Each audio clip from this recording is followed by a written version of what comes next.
న్యూఢిల్లీ లీ meridian హోటల్లో ప్రపంచ శాంతి సభ ఇనాగ్రల్ సమిట్కు కాంగ్రెస్, బీజేపీ, బీఆర్ఎస్, శివసేన,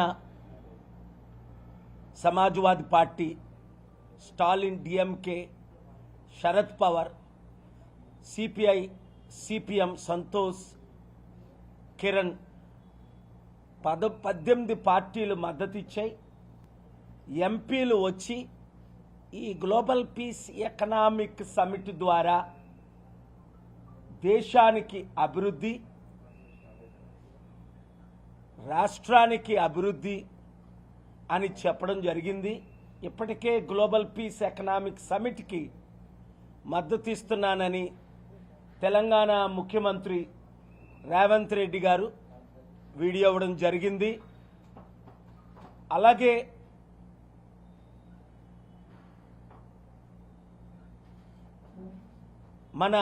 నా మిత్రులు ఆంధ్రప్రదేశ్ ముఖ్యమంత్రులు చంద్రబాబు నాయుడు గారిని కూడా ఇన్వైట్ చేయడం జరిగింది. ఆ లెటర్ మీకు మీడియా గ్రూప్లో పెట్టడం జరుగుతుంది. అక్టోబర్ 2న లాస్ ఏంజలస్, కాలిఫోర్నియాలో గ్లోబల్ పీస్ ఎకనామిక్ సమిట్కి ఇక్కడ నుండి ఎంపీలు వస్తున్నారు. అలాగే ప్రపంచంలో ఉన్న 197 దేశాల్లో అనేక దేశాల ప్రెసిడెంట్స్, ప్రైమ్ మినిస్టర్స్ ఈ ఎకనామిక్ సమిట్కి ఆల్రెడీ మద్దతు ఇస్తున్నారు. వారు కూడా ఆయా దేశాల్లో ఇండియా షుడ్ లీడ్ అన్న సమిట్కు అక్టోబర్ 2ని వివిధ టైముల్లో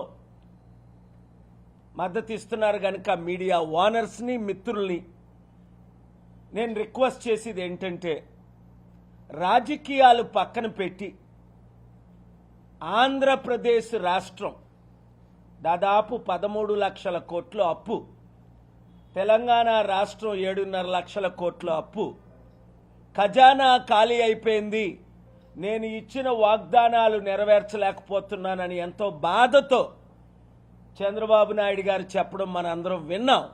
అసెంబ్లీలో చెప్పారు, ప్రెస్ మీట్లో చెప్పారు, బయట చెప్పారు.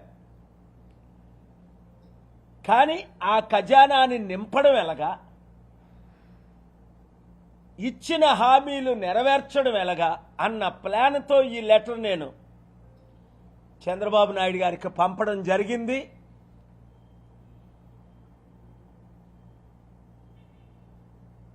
సుప్రీంకోర్టు ఆఫ్ ఇండియా చంద్రచూడ్ గారు ఇచ్చిన నోటేషన్ మనం చూసాం.